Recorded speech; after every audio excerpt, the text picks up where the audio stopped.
한국의 한 작은 도시에 위치한 오래된 고등학교. 이 학교는 1920년대에 지어진 유서 깊은 건축물로 오랜 세월에 걸쳐 수많은 학생과 교사들이 이곳을 거쳐갔다. 학교 건물은 고풍스러운 벽돌로 만들어져 있었고 좁은 복도와 높은 천장이 더해져 독특한 분위기를 자아냈다. 이 건물은 그 기간 동안 비교적 잘 보존되어 있었지만 지하실만은 예외였다.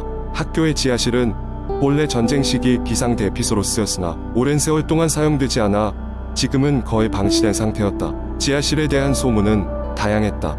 일부 사람들은 그곳에서 귀신을 보았다고 주장했고 다른 사람들은 미묘한 소음이나 이상한 냄새가 난다고 말했다. 많은 학생들이 이 지하실에 대해 말도 하고 싶지 않아 했고 선생님들조차 그곳은 지루한 이야기거리라며 묵살했다. 하지만 교내에서 가장 용감한 3명의 친구들 민수, 서연, 그리고 지우는 달랐다. 어느 날 세 친구는 학교 축제를 준비하다가 오래된 기록을 발견했다. 기록 속에는 수십 년 전 이 학교에서 발생한 한 사건에 관한 이야기가 적혀 있었다. 한 여학생이 실종된 사건이었는데 마지막으로 목격된 곳이 바로 지하실이었다고 했다. 그 사건이 해결되지 않고 그냥 잊혀졌다는 사실에 흥미를 느낀 세 친구는 그 진실을 밝히기로 했다. 지하실에 들어가는 날은 토요일 저녁으로 정했다. 축제 준비로 인해 학교에는 학생들과 교사들이 많이 있었지만 지하실은 여전히 비어있을 것이라고 확신했다. 그들은 손전등과 카메라, 휴대폰을 챙겨 만반의 준비를 했다. 관리실에서 몰래 얻은 오래된 지하실 열쇠를 통해 그곳으로 들어섰을 때 차가운 공기와 어둠이 그들을 환영했다. 지하실로 들어서자 조용한 분위기 속에서 발걸음 소리만이 울려 퍼졌다. 벽에는 세월의 흔적이 고스란히 남아있었다. 벽지의 일부는 벗겨져 있었고 천장에서는 거미줄이 늘어져 있었다. 여기저기서 불규칙하게 놓여있는 낡은 상자와 의자들이 지하실의 미묘한 분위기를 더했다. 여기 뭔가 이상한 느낌이 들어. 그런데 이게 끝이라고는 생각되지 않아 서연이 조심스럽게 말했다. 민수는 지하실 구석구석을 조사하기 시작했다. 그는 낡은 벽을 두드리며 빈 공간이 있는지 확인했다. 그러던 중 한 벽이 다른 벽들보다 덜 단단하다는 것을 알아차렸다. 민수는 그 벽을 한참 동안 주시하다가 손전등을 사용해 벽돌 사이를 비췄다. 그러자 작은 틈새가 드러났다. 여기 뭔가 있어. 민수가 소리쳤다. 지훈이 도와 벽돌을 하나씩 꺼내기 시작했고 결국 좁은 통로를 발견할 수 있었다. 그 통로는 어둠 속으로 이어지는 계단으로 연결되었고 계단 끝에서는 희미한 빗줄기가 새어나오고 있었다. 세 친구는 두려움을 떨쳐내고 계단을 따라 내려가기 시작했다. 그 순간 천천히 나타나는 오래된 문이 그들을 반겼다. 문을 열고 들어가자 더 깊고 어두운 방이 나타났다. 방 중앙에는 작은 책상이 하나 놓여 있었고 그 위에는 글씨가 쓰인 오래된 일기장이 놓여 있었다. 그 일기장은 실종된 여학생의 것이었다. 일기장의 마지막 페이지는 그녀가 지하실로 내려가는 길을 묘사하고 있었고 자신이 누구에게 쫓기고 있다는 내용을 담고 있었다. 일기장을 읽는 동안 세 친구의 등골이 서늘해졌다. 이를 읽는 순간 주변에서 이상한 소리가 들리기 시작했다. 작은 발소리, 속삭임, 그리고 냄새. 갑자기 방의 문이 단단히 닫히면서 그들은 갇혀버렸다. 공포에 휩싸인 세 친구는 무리하게 문을 열려고 했지만 소용이 없었다. 그때 지훈이 갑자기 몸이 움직이지 않는다고 외쳤다. 그의 표정은 혼란과 두려움으로 가득 차 있었다. 갑자기 방의 온도가 급격히 낮아지기 시작했고 손전등의 빛이 깜박깜박거리다 꺼져버렸다. 어둠 속에서도 그들은 방의 중앙에 모여 있었다. 민수는 가방에서 휴대폰을 꺼내 비추려고 했지만 휴대폰 역시 작동하지 않았다. 이건 도대체 무슨 일이야? 서연이 떨리는 목소리로 물었다. 그 순간 세 사람은 방의 한 구석에서 희미한 실루엣을 보았다.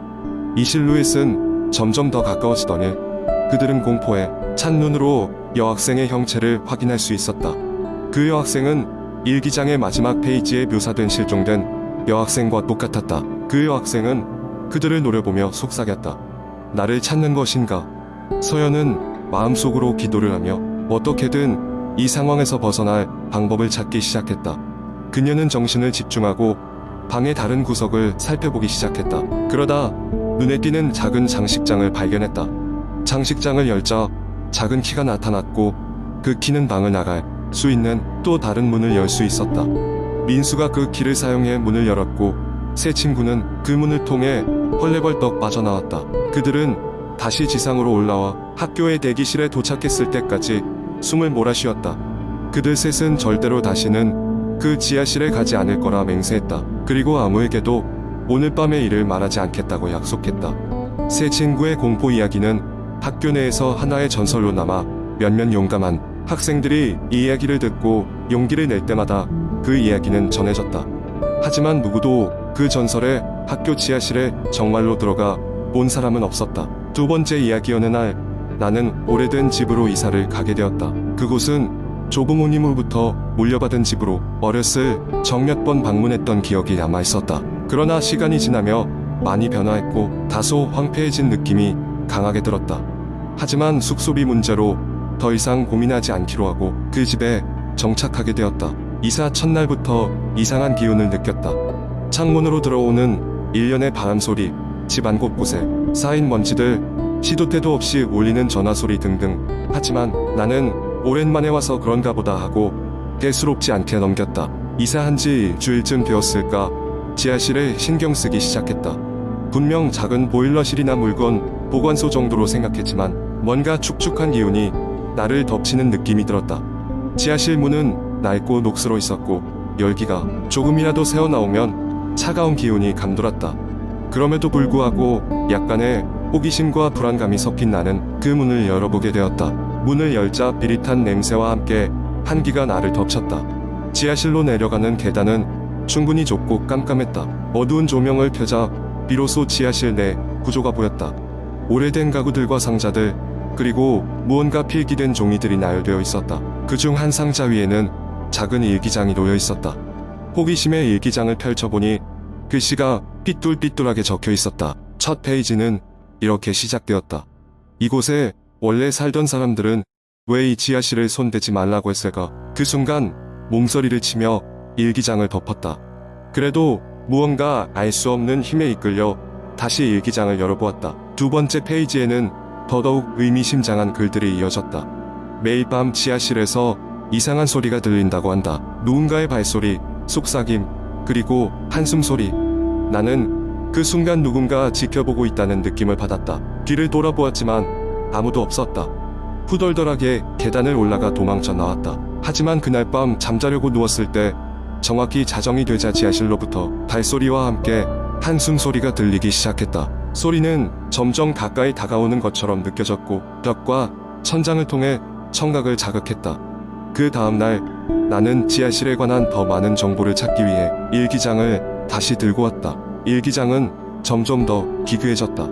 페이지를 넘길수록 이 일기장이 단순한 물건이 아니라 그곳의 악몽을 기록한 것임을 깨닫게 되었다. 지하실에 무엇이 존재하는 것일까? 그 신비로운 힘의 정체는 무엇일까? 어쩌면 나에게 다가오는 존재가 내가 생각하는 것보다 훨씬 끔찍한 것일지도 모르겠다. 일기장은 점점 더 이상한 이야기를 풀어내고 있었다. 마지막 페이지에 도달했을 때 나는 한 문장을 보고 그만 얼어붙고 말았다. 만약 이 글을 읽는다면 반드시 이 집을 떠나라. 지금 당장. 그렇지 않으면 너 역시 같은 운명을 맞이할 것이다. 이러한 경고에도 불구하고 나는 그 집에서 떠날 수 없었다. 그러나 그날 밤 지하실에서 나는 더 이상 참을 수 없는 공포에 휩싸였다. 지하실 문이 다른 힘에 의해 서서히 열리는 것을 보게 되었고 그 안에서 나타난 것은 얼굴도 형체도 없이 그림자만 어른거리는 존재였다. 그 존재는 천천히 그러나 확고하게 나를 향해 다가왔다. 심장이 멎을 것 같았고 몸이 얼어붙은 채로 도망치고 싶었지만 움직일 수가 없었다. 오직 그 존재가 내 눈앞에서 자신의 모습을 드러내며 낮게 웃는 소리만 들렸다. 그 후 나는 그 집을 떠날 수밖에 없었다. 더 이상 그곳에 머물러 있을 수 없었고 내가 경험한 일을 아무도 믿어주지 않았다. 나만의 공포와 혼돈 속에서 살아가야 했지만 그 집을 떠나면서 한 가지는 확실히 알 수 있었다. 그 집의 지하실에는 내가 이해할 수 없는 무언가가 있었고 그것은 지금도 여전히 그곳에 남아있을 것이다. 세 번째 이야기. 어느 한적한 시골 마을의 친구들과 함께 여행을 떠난 이야기를 들려드릴게요. 그 마을은 인터넷에서 귀신이 나오는 마을이라고 소문이 자자했지만 우리 일행은 그런 걸 전혀 믿지 않았어요. 요즘 세상에 귀신이라니 말도 안 된다고 생각했죠. 마을로 들어서는 길은 희미하게 포장된 도로였고 주변에는 고즈넉한 운밭과 숲이 있었어요. 저녁이 되자 허름한 민박집에 도착했어요. 그곳 주인은 무척 친절했지만 곧 역대급 무서운 밤이 펼쳐질 것이라는 걸 아무도 예상하지 못했죠. 저희는 방에 짐을 풀고 저녁을 먹고 마을 구석구석을 둘러보기로 했어요. 조명이 거의 없는 골목을 따라가다 보면 오래된 사당이 하나 나왔어요. 그 앞에는 잘 안 보이는 작은 비석들이 여러 개 있었고 뭔가 음산한 느낌이 들었죠. 친구 중 한 명이 에이 무슨 귀신, 그냥 내려간 김에 구경이나 하고 가자고 했어요. 다들 그냥 웃으며 동의했죠. 사당 주위를 둘러보던 우리 중 한 친구가 뭔가를 발견했어요. 오래된 일기장처럼 보이는 낡은 책이었죠. 호기심에 그 일기를 펼쳤는데 내부에는 잉크가 번진 듯한 검은 글씨로 소름 돋는 이야기들이 적혀 있었어요. 일기 속 내용은 한 여인의 기도, 그리고 악령을 물리치기 위해 이루어진 주술에 관한 것이었죠. 그때까지만 해도 그냥 재미로 읽었어요. 밤이 되자 저희는 민박집으로 돌아와 마당에서 바비큐 파티를 시작했어요. 그런데 이상한 일이 벌어졌죠.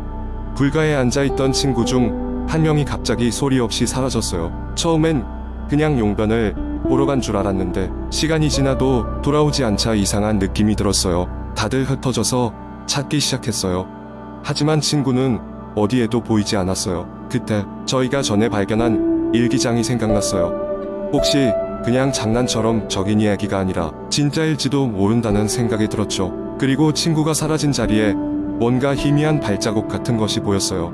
뭔가 섬뜩한 기운을 느낀 채 일기장 속에 있었던 사당으로 다시 갔어요. 사당에 도착했을 때 일기에 적힌 주술의 내용이 떠올랐어요. 일기를 찬찬히 읽어보니 그 속에 스스로 벗어나지 못하게 하는 힘이라는 구절이 있었어요. 그때 친구가 발신한 보험의 신호가 어두운 곳에서 들렸어요. 우리가 정신을 차리고 주위를 둘러보니 어디선가 비슷한 소리가 계속 들려왔죠.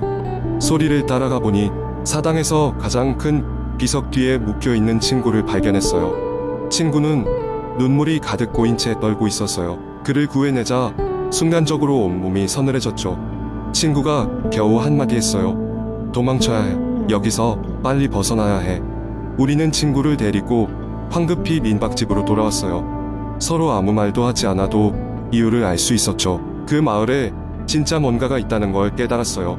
우리는 그날 밤을 간신히 넘기고 아침 일찍 마을을 떠나기로 했어요. 마을 주민들에게 작별 인사를 하고 민박집 주인에게 우리의 경험을 말하려고 했지만 그는 이상하리만치 아무 일도 몰랐어요. 우리는 조용히 짐을 꾸리고 마을을 떠났어요.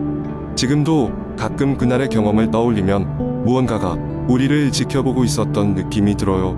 분명히 말할 수 있는 것은 그 마을의 일기는 그저 소설이 아니라는 것이에요. 현실과 환상이 교차하는 순간 우리는 그곳에서 살아남았다는 사실에 감사할 따름이죠. 언제나 그렇듯이 세상엔 우리가 이해할 수 없는 일이 참 많은 것 같습니다. 잊을 수 없는 그날의 기억은 여전히 우리 마음속에서 지우지 못한 공포로 남아 있습니다.